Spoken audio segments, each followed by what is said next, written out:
between July of 1776 and November of 1777, you end up having a series of debates, and this set up the Articles of Confederation. So this is within the Second Continental Congress, which lasted from 1775 to 1781. So within this kind of gave a rough outline, yeah, for how the different states should kind of be set up, because up until this point, the 13 colonies had been very separate entities, which kind of been like very self-governing, and so they hadn't really had much of a need to kind of like come together as such, right?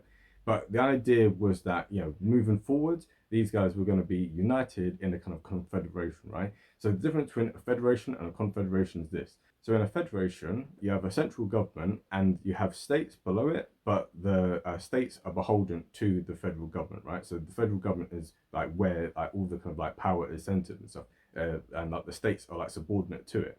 However, in a confederation, it's the opposite, right? So you have a federal government, but it's very, very weak, and the federal government is subordinate to the states themselves. So this is kind of how like the system of America was kind of set up in those early days, whereas confederation, where each of the states have a lot of autonomy and the central government there is very, very weak. So in 1781, the Continental Congress is replaced by the Congress of the Confederation, and this lasts from 1781 until 1789. So the reason why it took, 4 years between 1777, when these debates were had, and 1781 for the things to get ratified is twofold. First of all, Revolutionary War is going on, so people kind of have their mind focused on other things. And two, which is the kind of more like prevalent kind of constitutional matter here, is that the very last state which ratified it was the state of Maryland. Now, in this Articles of Confederation, you needed to have pretty much a unanimous decisions when it came to a lot of things. And when it came to ratifying or amending the Constitution, it needed unanimous support. So Maryland being the very last state which ratified it, now the Articles of Confederation could finally come into force, right? So the reason why Maryland, and many of the other smaller states which were kind of on like the Atlantic coast, the reason why it took so long for them to agree to this new Articles of Confederation is a certain issue with regard to the Northwest Ordinance and with regard to all the kind of territories which are kind of east of the Mississippi River, right? So during this time, the new United States had basically claimed all the territory east of the Mississippi, and these new territories, there's a debate about what would happen to them, right? Would these territories eventually become their own states, or would the existing states, basically expand westward and continue to basically grow from there? So obviously states like New York, Pennsylvania, Virginia, etc., these states here, which have easy kind of access to these Western territories, they're very much in favor of the latter, because obviously they want to continually expand their territory. However, these states here, like Maryland and other ones which are kind of stuck on the coast, it's obviously much more difficult for them to be able to claim territory out west. So the big fear of these smaller states is that if the Articles of Confederation goes into force without any kind of compromise on this, right, then what's going to end up happening is that the states, which are already quite large, right, which have access to the West, they're going to continue to expand, and so their power and influence is going to continue to grow, while the smaller states on the coast are going to maintain the same size, but they're going to lose influence, right? So it was only when you end up having this compromise where it's okay, all these new territories will become new states, that's when Maryland and other smaller states agree to the policy. But before kind of talking about all this and stuff, right, we have to kind of focus more on what was the Articles of Confederation? How did it differ from the US Constitution, which would later be adopted? Well, the thing is that the main thing that these states were worried about was having a strong central government, and in particular having a strong executive. So the American colonists, when they fought the Revolutionary War, it was out of fear of basically what they saw as the tyranny of the British government, right, and the tyranny of the British king. So what they saw it as was that the power of the individual states was being taken away from them, and it was being taken away from them both by a central government out in London, but also by a king, right? So a very strong executive. So for them, they was we don't want to basically get rid of all of that just to basically have the equivalent of a king here in America, and the equivalent of a very strong parliament here in America. So for them, they was okay, we'll accept this, but it has to be a situation where us as individual states have as much power as possible. So for instance, when we talk about the president of the Confederation, presidents then could only serve for a maximum of 1 year out of 3.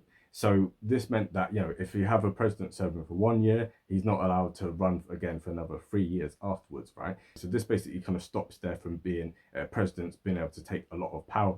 So they got this idea from like ancient Rome and from like the ancient Greeks, which is basically having a way of restraining the power of like an executive, right?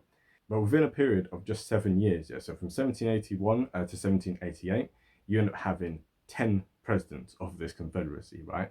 So this kind of gives you an idea of just how kind of unstable this whole kind of like setup is, right? Then also with regard to the Congress there, right? Now they had a Congress, and the Congress was the only ones who could declare war on like foreign powers, providing of course that the states were not like invaded. If they were invaded, then they could like declare war on foreign powers, right? But with that, there's the proviso that the Congress has no tax collecting powers, right? So this is a problem that we found within the Revolutionary War period as well, right? So people like George Washington and Alexander Hamilton, they really found this problem when they were trying to conduct the war effort, right? What they found was that they were continually having to go to Congress and beg each of the states, please can you give us some money in order to fight this, right? And if the states decided, we don't really feel like it this month or this year or whatever, or, like there was no central authority which could compel the states to actually raise this revenue and give it to the armies, right? So this meant that the war effort was basically won kind of by luck, and it wasn't because of like the kind of great efficiency, right? And this is a big fear that many people like George Washington and all these other people had, right? Which is that this new Article of Confederation was incredibly weak, and while it preserved the liberty of the individual states, it made it so that, if like a power like the British Empire decided to invade again, it made it very, very difficult to actually conduct a proper like war against them. On top of that as well, there was no provision for the maintenance of a peacetime army or the existence of a navy either. So each of the states were not allowed to have peacetime armies either. However, they were compelled to maintain their own militia. So, so if the United States was invaded, then like kind of a militia would kind of be raised in different states, and then it would like go to basically fight off like the invaders and stuff, right? So there was that. However, that's again kind of quite a weak thing. So it doesn't really like, it's not very good for the kind of common defense of the different states. And on top of that, even during wartime, when there is an army that's set up, each of the states are the ones who are appointing all the different officers within that, right? So again, the central government doesn't even have the authority to appoint officers, right, within its own army. So these many different problems.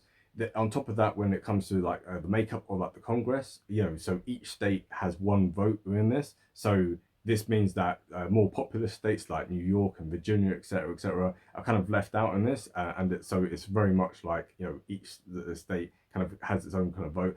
On top of that as well, when we talk about term limits, so as we said, the president is limited to 1 year out of 3.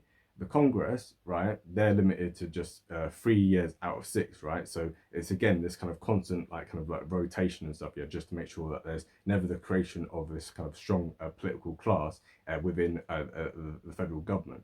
So all of this makes for a very weak government but very strong states. But in time of crisis is not really what you want, right? So if you're trying to pass a law, you need 9 out of the 13 states to approve it. If you're trying to add new states, again, you need 9 out of 13 states to approve it. And if you want to make an amendment to this Articles of Confederation, right, or you want to ratify it, anything, etc., you need unanimous support from all 13 states, right? And that's nearly impossible to do in order to get like completely unanimous support, right? So this made it very, very difficult to change anything, right? So it meant that basically the Articles of Confederation was kind of frozen, right? And it's very difficult for the people to be able to change. So in 1786, you end up having something called a Shays Rebellion, right? So this was basically a Revolutionary War veteran called Shays, and he was in the state of Massachusetts, and he was in debt to people, and he basically led a rebellion of all the people who were debtors, right, within that state, and they basically rose up, right? Now, this was eventually crushed by George Washington. However, there was a situation where a lot of the different states were kind of unwilling to kind of like spend like money and to send militiamen there to kind of like quell the uprising. So this kind of showed once and for all, to the elites within the United States, that actually in time of crisis, right, where the people are rising up, there's no mechanism to kind of like put these people like kind of like back in their place, right? So the elites within America, especially in those times, were very anti-democratic. Yeah? So bear in mind, of course, like at this time, there's no idea of like universal male suffrage. So only property owning white males could vote, right? So this kind of gives you an idea of the kind of people who are running America at this time. So, many of the founding fathers, they're very, very wealthy people, and they're worried that their business interests are going to be interfered with, right? You can read this throughout the Federalist Papers. It's basically this kind of fear of like the tyranny of the majority, right? So that's what they wanted to kind of guard against. And so they felt that the Articles of Confederation was so weak that they wasn't able to kind of like, actually defend the interests of like this kind of opulent minority, right? So in 1787, Shays' Rebellion is finally crushed. And it's also the same year you're having the Constitutional Convention, which was in the city of Philadelphia. So this is where the founding fathers kind of came together and said, right, we need to scrap the Articles of Confederation. Even though it goes against the terms of Articles of Confederation to do this, we need to just completely scrap the whole thing. There's no point trying to amend it. It's just going to take too long. We just need to set up a whole new constitution from scratch and, just move forward from there. So within this new constitution, you're having debates about how the different things will be kind of set up and stuff. So, for instance, you had the Virginia plan and you end up having the New Jersey plan, right?